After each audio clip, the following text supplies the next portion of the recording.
अस्सलाम वालेकुम मेरे प्यारे प्यारे व्यूवर्स को मेरा प्यार भरा सलाम। मैं हूँ हफ्सा फरीद और आप देख रहे हैं मेरा YouTube channel Hafsa Farid cooking. उम्मीद करती हूँ आप सब खैरियत से होंगे, खुशबाश होंगे। आज मैं आप सबके लिए दही भल्ले की स्पेशल रेसिपी लेकर हाजिर हुई हूँ। बहुत ही परफेक्ट ये रेसिपी बनेगी अगर आप पहली दफ़ा भी ये रेसिपी बना रहे हैं, क्योंकि ये रेसिपी बहुत ही आसान सी है।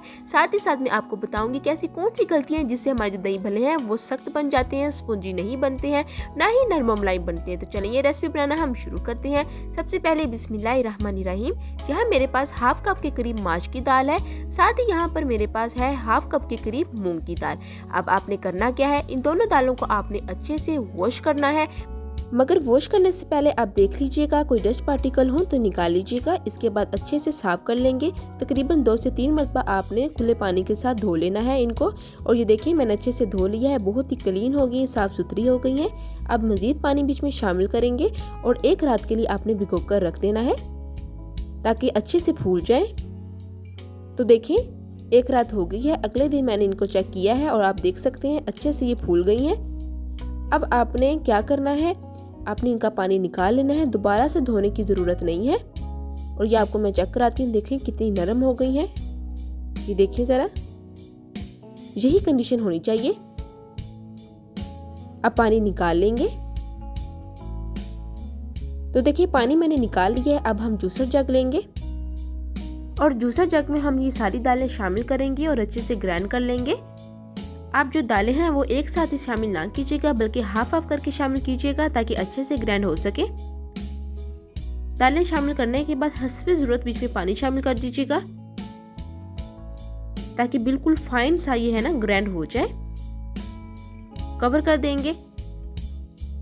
तो देखिए अच्छे से ग्राइंड हो चुकी हैं दालें। अब हम बाउल में शामिल कर देंगे और आप इनकी कंडीशन भी देख लें कितनी फाइन पीस चुकी हैं। चलिए अब हमारा एक स्टेप जो है वो कंप्लीट हो गया है। अब ये आपके पास हैंड बीटर तो होगा, हर घर में मौजूद होता है। आपने इसकी मदद से अच्छे से 10 से 15 मिनट के लिए फेंटना है इस मिक्सचर को और एक ही साइड आपने घुमाना है। मगर मेरे पास टाइम कम है इसलिए मैं बीटर का इस्तेमाल कर रही हूँ। जैसे जैसे ही हम इसको बीट करते जाएंगे इसका कलर जो है वो लाइट होता चला जाएगा। तो देखिए जो कलर है वो अच्छे से लाइट हो गया है।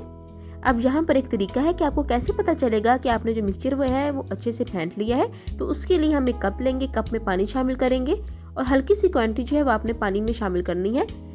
अगर ये जो मिक्सचर है पानी में तैर रहा है तो इसका मतलब है कि हमारे जो है मिक्सचर अच्छे से तैयार हो चुका है। ये देखें। अब हम नेक्स्ट प्रोसेस करते हैं। यहाँ पर मैंने हाफ चम्मच के करीब नमक शामिल किया है और 1/4 चम्मच के करीब शामिल किए हैं काली मिर्चें, जिनको मैंने पाउडर बना लिया है। अब अच्छे से इनको मिक्स कर लेते हैं।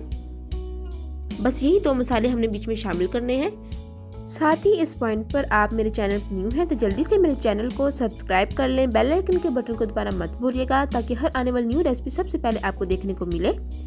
तो देखिए हमारा जो मिक्सचर तैयार हो चुका है। दूसरी तरफ पैन लेंगे। पैन में जब ऑयल अच्छे से गर्म हो जाए तो आपने इस तरह स्पून की मदद से आहिस्ता आहिस्ता करके शामिल करते जाना है और इतनी क्वांटिटी आप रख सकते हैं, आप क्वांटिटी बढ़ा भी सकते हैं। तो देखिए बहुत ही आसानी के साथ जो हमारे दही भल्ले हैं वो तैयार हो जाएंगे। फ्लेम जो है वो आपने मीडियम कर लेना है, पहले हाई करना है उसके बाद मीडियम करना है। तकरीबन 2 से 3 मिनट लगेंगे और आपके जो दही भल्ले हैं वो अच्छे से फ्राई हो जाएंगे। अब देखिए इनकी साइड जो है वो हम चेंज कर लेते हैं। बहुत ही सुनहरा सा कलर आ चुका है। बहुत ही सिंपल सी रेसिपी है। आप ये रेसिपी जो है वो बनाकर स्टोर भी कर सकते हैं।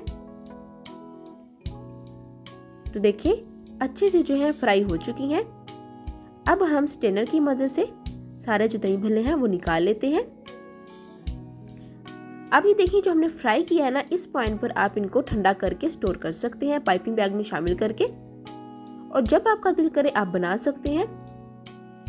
तो देखिए इसी तरीके से हमने बाकी बैच भी रेडी कर लेने हैं। माशाल्लाह से बहुत ही सुनहरा कलर आया है। तो हमने जो है दही भल्ले फ्राई कर लिए हैं। अब हम नेक्स्ट प्रोसेस की तरफ चलते हैं। तो यहाँ पर बाउल में पानी लेंगे और इस पानी के अंदर हमने दही भल्लों को शामिल कर देना है ताकि ये अच्छे से फूल जाए। तो आपने तकरीबन 10 से 15 मिनट के लिए इनको भिगो कर रख देना है। कवर कर देंगे हम। तो देखिए 10 से 15 मिनट हो चुके हैं और अच्छे से जो दही भल्ले हैं वो फूल चुके हैं। अब आपने बहुत ही एहतियात के साथ इनका जो पानी है वो निकालना है। बिल्कुल इस तरीके से हल्का हल्का आपने पुश करना है और ये जो पानी है वो निकाल लेंगे।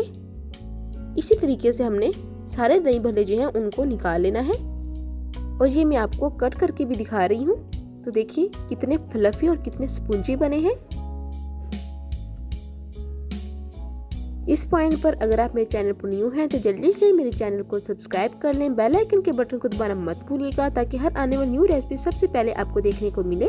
साथ ही साथ एक प्यारा सा कमेंट कर दें और अपने फैमिली मेंबर के साथ ज़्यादा से ज़्यादा शेयर करें। आपका बेहद शुक्रिया। तो देखिए तमाम दही भल्ले जो है उनको पानी से मैंने निकाल लिया है। अब ये देखिए ये जो हमने पानी निकाला है इसका फायदा ये हुआ है कि जो अजाफी ऑयल वगैरह है ना वो निकल गया है दही भल्ले से। तो ये आप देख सकते हैं। चलिए जी अब यहाँ पर हम दही शामिल करेंगे इनके ऊपर। तो बहुत ही मज़े की बहुत ही परफेक्ट ये रेसिपी। आप इस रेसिपी को ज़रूर ट्राई कीजिएगा। अपना फीडबैक मुझे लाजमी दीजिएगा कि आपकी ये रेसिपी कैसी बनी। बहुत ही आसान सी रेसिपी है। अगर आप पहली दफ़ा भी ये रेसिपी बना रहे हैं तो बिल्कुल 100% परफेक्ट रेसिपी आपकी बनेगी। तो देखिए ऊपर मैं दही डाल रही हूँ। बहुत ही मज़े की और फ्लफी रेसिपी हमारी आज की बनी है। साथ ही मेरे पास ये हरी चटनी है। हरी चटनी घर में कैसे बनाते हैं इसकी फुल रेसिपी मेरे चैनल पर मौजूद है, आप देख लीजिए। ये शामिल करेंगे। और साथ ही मेरे पास चाट मसाला है। चाट मसाले की भी रेसिपी मेरे चैनल पर मौजूद है, आपको इसका लिंक शो हो रहा होगा, आप देख लीजिए। देखिए माशाल्लाह से हमारी आज की परफेक्ट रेसिपी जो है वो रेडी हो चुकी है। उम्मीद करती हूँ कि आपको मेरी आज की रेसिपी बहुत ही ज़्यादा पसंद आई होगी। फिर मिलूंगी एक नई रेसिपी के साथ। तब तक हफ्सा फरीद को दें इजाज़त। अल्लाह हाफिज।